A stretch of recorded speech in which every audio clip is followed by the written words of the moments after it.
Hey everyone, in this video I'll show you how to add columns in Excel step by step.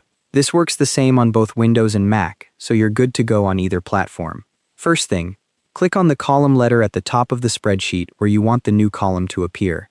Now here's the key part. Excel always inserts columns to the left of whatever you select, so you need to click the column letter that's immediately to the right of where you want your new column.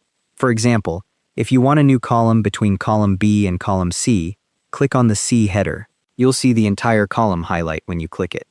Once you've got that column selected, right-click on it. A context menu will pop up right where your cursor is.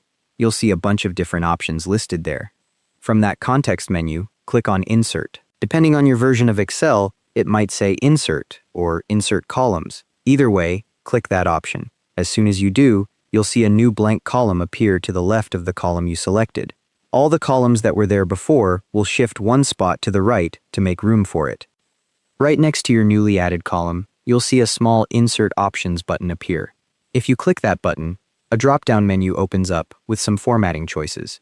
The default is Format Same as Left, which copies the formatting from the column on the left side of your new column. You can also choose Format Same as Right to copy the formatting from the column on the right, or Clear Formatting if you want the new column to be completely blank with no formatting at all. Most of the time the default works fine, but it's there if you need to adjust it. Just remember, always select the column to the right of where you want the insertion.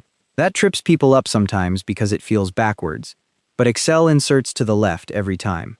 If you want to rename your new column header, just double-click on the cell at the top of that column and you can type in whatever label you need. And if you need to add multiple columns at once, select that many adjacent columns first, then right-click and choose Insert. Excel will add the same number of new columns to the left of your selection. And there you have it. Thanks for watching. Hope you found it useful.